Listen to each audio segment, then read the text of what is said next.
Hey, welcome back.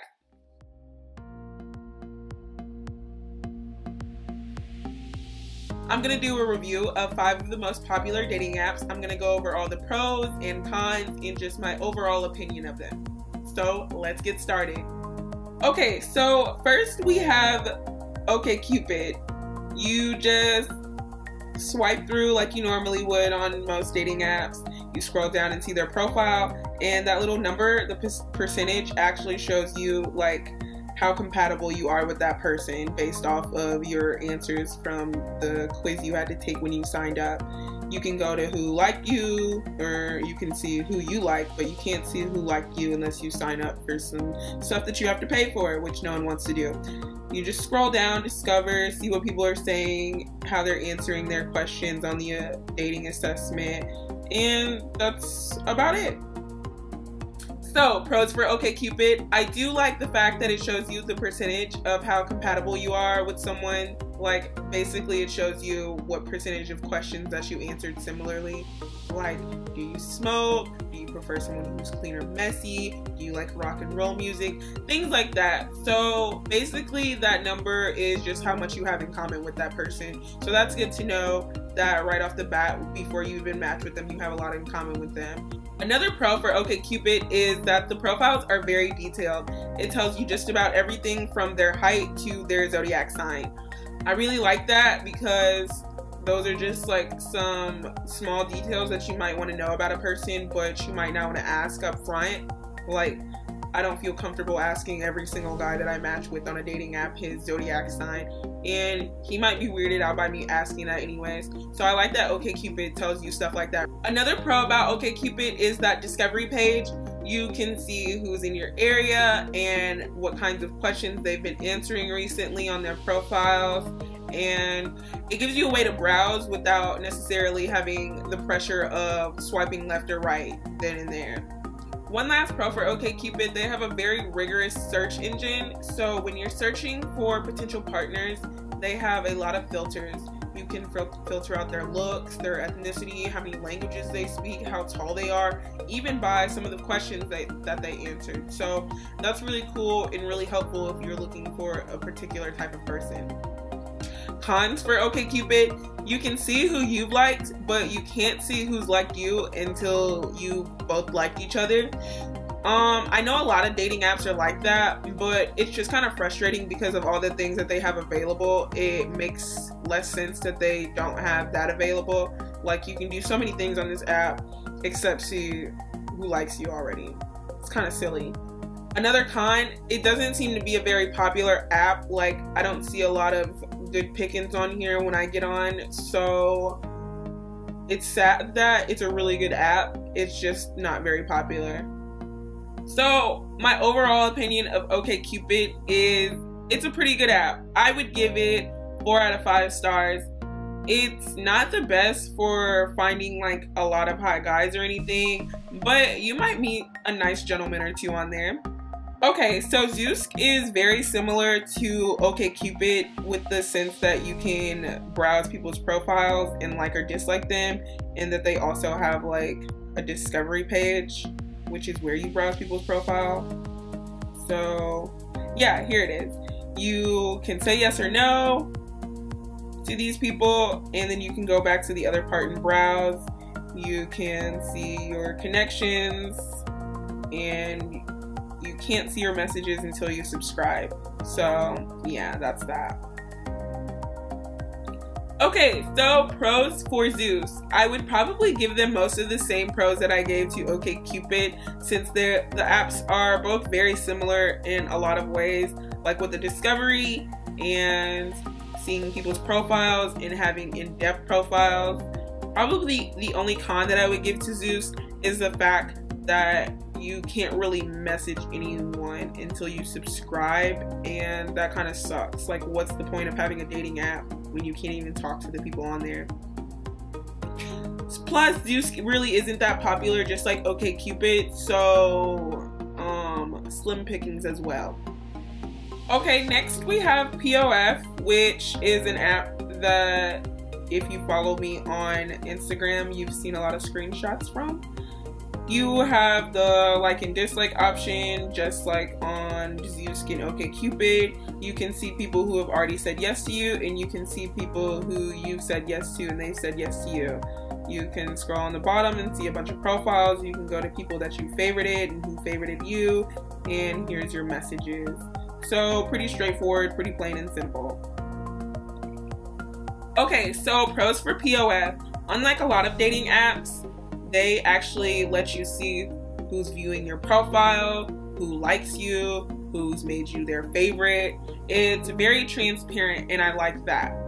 Another thing I like about Plenty of Fish is that they have their app set up in a way to where you can browse other profiles without having an entire section for it. Like, they just have pictures of guys placed at the top and bottom of the app, which is nice because you can just see, oh, cute guy, click on his profile and read more.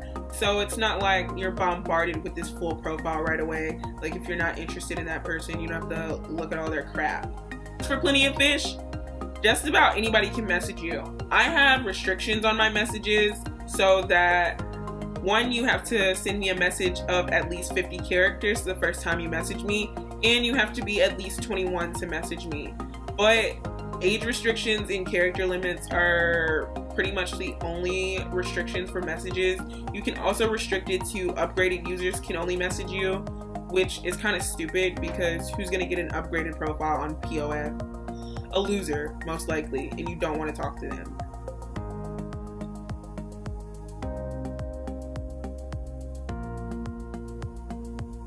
Another con is that this app seems to attract a lot of weirdos. Like, there's a lot of creepy guys on POF. Maybe it's because I live in a farmy Missouri town, but there's a lot of weirdos on POF. Now, you might find a good friend, but finding a boyfriend on here would be very hard. Overall, I think it's a pretty fun app. Like, I get on there when I'm bored and I want attention from 50 ugly guys. So it's good for that, but not something that I take seriously. Next is a fan favorite, Tinder. So on Tinder, you tap left and right to move the profile photos, and then you tap on the bottom to read their profile, and some people have Instagram pictures connected to their profile, which is cool. And you go on the right side and you can see their feed. That's something new that they've added. I don't really care for it because it just tells you when someone's added a new picture. Then here's all your messages, and at the top is all your matches who you haven't messaged yet. So pretty simple stuff. For Tinder, you have to be matched with someone for them to talk to you. No one can just message you no matter how many tokens or coins they buy. You have to be matched with people for them to message you. And I love that because I don't have to be subjected to a bunch of creepy weirdos that I didn't want to talk to messaging me and having to block a million people because I'm getting unwanted messages. Another thing I like about Tinder is the fact that they have super likes. So on Tinder, you can swipe left if you're not interested and swipe right if you are. And now you can swipe up if you're super interested. So if that 280 character bio and those 6 pictures just really grabbed your attention, you can super like someone. Mostly just a hookup app anyway. So when someone super likes me, I assume instead of like everyone else who liked me that just wants to have sex with me, someone who super likes me really wants to have sex with me. This may just be a personal thing. The guys don't really talk. Like right now, scrolling through my phone, I've got dozens of matches that I've never talked to and a bunch of matches that I stopped talking to after a couple days. So a lot of people really don't take Tinder seriously, and that sucks for people who are actually looking for dates. Overall, I think Tinder is a really fun app. I don't necessarily use it for serious dating anymore. Usually when I just want to meet someone and have fun, maybe go out on a date, get ice cream, just do something casual. But you never know what you can find on Tinder, so keep looking. I have my personal favorite, Bumble. On Bumble, you scroll up and down to see new pictures of them, and then when you get to the last slide, it shows you their bio. Then you go over to the right side and you can see, I guess I'm gonna swipe right. Okay. You go over to the right side and you can see all your matches in the yellow. In the green circle, it shows you people that you haven't matched with yet that are that have clicked on you already, but you have to pay to see who they actually are. And yeah, that's it. Okay, so pros for Bumble. One thing I really like about Bumble is that girls have to message the guys first when it is a girl and guy situation. If it's a guy and a girl and a girl, then they can message each other whenever, like Tinder. But as far as the traditional, regular, lame hetero route, the girls have to message the guys first. Okay, so I actually used to not like this feature because I get nervous talking to guys first.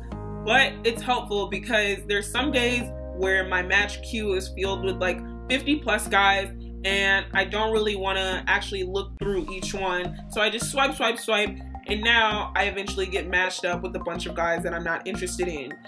That way I don't have to message them.